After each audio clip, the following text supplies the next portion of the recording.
आपण विद्यालय आज गुरु दिवस पालन करा कौन कहे आज हम विद्यालय गुरु दिवस पालन करा बहुत खुशी एते खुशी जे हम माने किछि गोटे पढिबा पई तर भाषा हमर पूर्वतन राष्ट्रपति उपराष्ट्रपति सर्वपल्ली राधाकृष्णनकर जन्मदिन अवसर रे हम गुरु दिवस पालन करछु आम विद्यालय सब छोट ठार बड़ पर्यंत समस्त छात्र छात्री को नै के गुरु दिवस पालन होछि गुरु और शिष्य भीतर गोटे नियारा संपर्क पई गुरु दिवस हम पालन करछु गुरु बिना जमी शिष्य अधूरा शिष्य बिना जमी गुरु अधूरा गुरु जमी आमको अंधार पथर आलोक को नहीं था बाट कड़े था से आम दिवस पालन कर दिवस को पालन करने द्वारा गुरु शिष्य भितर गोटे नियार संपर्क गढ़ी उठे जहाँफल कि आम गुरु शिष्य समस्त बहुत भल पाती आदर करती स्नेह करती जत्न करती। आपण विद्यालय आज गुरु को दीप दीपर आज आरत कले किमिति लागला आज मन भीतर आज कौन आछिला मन भीतर प्रथम गुरु होचंदी हमर पितामाता तापर पितामाता को हम घरे प्रथम गुरु मानि सारला परे हमर द्वितीय गुरु होचंदी हम विद्यालय रे हमको अंधार आलोक को आणुवा गुरुजी गुरुमा माने से माने हमको हाथ ओ लेखिबा पर्यंत आज हमर नवम श्रेणी पर्यंत हमको से पाठ पढ़ी आछंदी तांको हम जते पूजा करू सेते हम मन रे गुटे भगवान के प्रति जमिति स्नेह आसे से बेला तांको प्रति हमर गुटे भल पाइबा आसे तांको हम फूल चंदन धूप दीप देकी भल स्नेह आराधना आम पूजा कर। आज पवित्र गुरु दिवस अवसर में आपंकर सहपाठी मान आज कौन मेसेज रम सहपाठी मान एति कहवाई चाहिए जे से सब गुरुजी गुरुमा मान स्नेह आदर जिते दूर थे भी आम सब से जेहेतु आमको छोट रू बड़ करके आज पर्यटन ए शिक्षा क्षेत्र पर्यटन आमको आनी पार्टी मुझे मेसेज देवी जे से गुरुजी गुरुमा मान के निंदा करें से सब भल पाइबा आदर स्नेह जी आम पर्यटन हो पार्थ भल पाइबा देवा एति कहबी।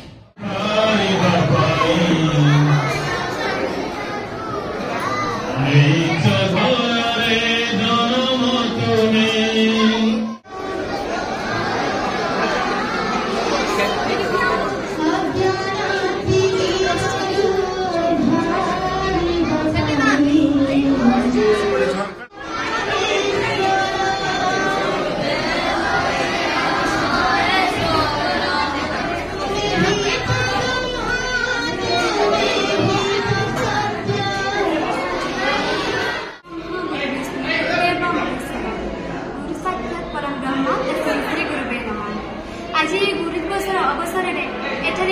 पढ़ुवा समस्त छात्र छात्री मैंने आज गुरु दिवस पालन कले आज गुरु दिवस पालन करे केते उच्च मुखर अछि आपन को विद्यालय विद्यालय बहुत खुशी अछि को विद्यालय आपनकर सरस्वती शिशु विहार कस्तेपुर किमिते लागिला आज गुरु पूजा कले आपन आज बहुत सुंदर लागछि समस्त छात्र छात्री आमे छोट आरंभ करी बड़ पर्यंत आमे एकाठी गुरु को पूजा करू धूप देलु चंदन देलु सब कुछ दे पूजा करू खुशी मन गुरु शिष्य परंपरा को एत निबिड़ भाव देखुं पाखर थी आज गुरु पूजा कले केते खुशी अच्छा आज केमी लगे श्रेष्ठ माने उपराष्ट्रपति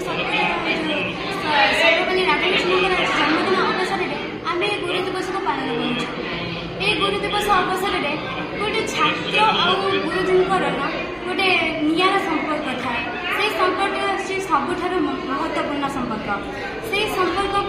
आज यही उत्सवटा हो आज पवित्र गुरु दिवस ए अवसर रे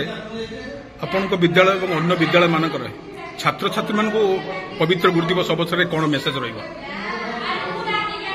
पवित्र गुरु दिवस अवसर समग्र छात्र समाज समस्त गुरु मान मोर सर्वप्रथम अभिनंदन समस्त आज पवित्र दिवस अवसर में अजस्र शुभेच्छा और शुभाभिनंदन जनाऊँ वार्ता आम छात्र समाज को यही कथा रखा आज छात्र मैंने वास्तव में गुरुंकर पथ अनुसरण कर गुरु मानकर उपदेश को अनुपालन कर निजक जड़े भल मनीष भाव प्रथम ନିଜକୁ ଜଣେ ଭଲ ମଣିଷ ଭାବରେ ଗଢ଼ନ୍ତୁ। ଏହା ହେଉଛି ମୋର ପ୍ରଥମ କଥା। ଦ୍ୱିତୀୟ କଥା, ଆଜିର ଛାତ୍ରମାନେ ଯେଉଁମାନେ ଛାତ୍ର ସମାଜ ଅଛନ୍ତି, ଯେଉଁମାନେ ଛାତ୍ର ଅଛନ୍ତି, ବ୍ୟକ୍ତିଗତ ସ୍ତରରେ ସେମାନେ ଅଧ୍ୟୟନରତ ହେବା ସହିତ ସଂସ୍କୃତି ପ୍ରୀତି ହୁଅନ୍ତୁ। ଆମ ସାଂସ୍କୃତିକ ବିଚାରଧାରା ଯେଉଁ କଥା ଅଛି, ଭାରତୀୟ ସଂସ୍କୃତି ଏକ ପୂଜ୍ୟ ପୂଜାର ସଂସ୍କୃତି। ଏହି ପୂଜ୍ୟ ପୂଜା ଆଧାରରେ ଆମର ଛାତ୍ରମାନେ, ଆମର ଶିଶୁମାନେ ଏମାନେ ପୂଜ୍ୟ ପୂଜାକୁ ସମ୍ମାନ ଦିଅନ୍ତୁ, ପରମ୍ପରାକୁ ବଜାଇ ରଖନ୍ତୁ ଏବଂ ଏକ ସୁନ୍ଦର ରାଷ୍ଟ୍ର ଗଠନ କରିବା ପାଇଁ ନିଜକୁ ସମର୍ପିତ କରନ୍ତୁ। ଆପଣଙ୍କ ବିଦ୍ୟାଳୟରେ ପିଲାମାନେ ଅଧ୍ୟୟନ କରିସାରିଲା ପରେ ଆଜି ଗୋଟେ ଖୁସି ଦିନ ଆପଣଙ୍କୁ ଆଳତୀ କରୁଥିବା ସମୟରେ କ'ଣ ଆପଣଙ୍କ ଅନୁଭବ ହେଲା? ତ ଇଏ ଏକ ନିଆରା କାର୍ଯ୍ୟକ୍ରମ। ଏ ଜୀବନର ଏକ ସୌଭାଗ୍ୟପୂର୍ଣ୍ଣ ମୁହୂର୍ତ୍ତ, ସୌଭାଗ୍ୟପୂର୍ଣ୍ଣ କ୍ଷଣ। ଛାତ୍ରମାନଙ୍କ ଗହଣରେ ପୂଜାବିଧିରେ ପରମ୍ପରାର ଏବଂ ଏକ ଭକ୍ତିପୂତ ବାସ୍ନାୟିତ ପରିବେଶ ମନକୁ ଅନେକ ଆନ୍ଦୋଳିତ କରେ ଏବଂ ନିଜ ଭିତରେ ଏକ ଅଫୁରନ୍ତି ଆନନ୍ଦ ଉତ୍ସାହ ଆସିବା ସହିତ ପିଲାମାନଙ୍କୁ କେଉଁ ଏକ ଅଜଣା କୋଣରୁ ଆଶୀର୍ବାଦ ସୁଅ ଝରିପଡ଼େ। ଏହି କଥାକୁ ସମ୍ପୂର୍ଣ୍ଣ ଭାବରେ ମୁଁ ସମର୍ପିତ କରୁଛି ଶ୍ରୀ ପରମେଶ୍ୱରଙ୍କ ପାଖରେ। ସେ ମୋ ମାଧ୍ୟମରେ ସେମାନଙ୍କୁ ଆଶୀର୍ବାଦ କରନ୍ତୁ ଏବଂ ସେମାନଙ୍କର ସୁନ୍ଦର ଭବିଷ୍ୟତ ଗଠନ। ଛାତ୍ରମାନଙ୍କର ଦୀର୍ଘାୟୁ ଆୟୁଷ କରି କାମନା କରି ଶେଷରେ ଆପଣଙ୍କର ଗୋଟିଏ ପଦ ରଖିବେ କି? କ'ଣ ରଖିବେ ଆପଣଙ୍କର ଆଜି ପବିତ୍ର ଦିନରେ ଛାତ୍ରମାନଙ୍କ ପ୍ରତି କ'ଣ ରହିବ ଅନୁଦାନ, କ'ଣ ରହିବ ଆପଣଙ୍କର? ଛାତ୍ରମାନଙ୍କ ପ୍ରତି ମୋର ବିଶେଷ କଥା ରହିବ ଯେ ଆମର ପ୍ରଥମ ଗୁରୁ ହେଉଛି ମା। ଆଜି ମୋ ବିଦ୍ୟାଳୟରେ ମୁଁ ସମ୍ପୂର୍ଣ୍ଣ ସମସ୍ତ ଶିକ୍ଷକମାନଙ୍କୁ ଏବଂ ମୋର ଛାତ୍ରମାନଙ୍କୁ ବାର୍ତ୍ତା ରଖିଛି। ଯେମିତି ଆମେ ଗୁରୁ ପୂଜନ ବିଦ୍ୟାଳୟରେ କରୁଛନ୍ତି, ଠିକ୍ ସେମିତି ଆଜି ସମସ୍ତେ ଆମେ ନିଜ ମାଆକୁ ପୂଜନ କରିବା, ଆମ ପିତାମାତାଙ୍କୁ ପୂଜନ କରିବା। ଆମର ପ୍ରଥମ ଗୁରୁ ଆମ ମା। ଆମକୁ ସେ ପ୍ରଥମେ ମାତୃଗର୍ଭରେ ଥିବା ଅନ୍ଧକାର ମଧ୍ୟରେ ଆଲୁଅର ଦେଖେଇଛି। ତେଣୁ ମାଆକୁ ଆଜି ମଧ୍ୟ ଆମେ ପୂଜା କରିବା। ଆଜିର ଦିନରେ ମାଆଙ୍କୁ ମଧ୍ୟ ପୂଜା କରିବା, ମାତୃପୂଜନ ପାଇଁ ସମସ୍ତ ବ୍ୟବସ୍ଥା କରିବା ଏବଂ ପିଲାମାନେ ଉତ୍ସାହର ସହ ଘରେ ଆଜି ସମସ୍ତେ ନିଜ ମାଆଙ୍କୁ ପୂଜା କରିବେ।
ଭିତରେ ପଳେଇ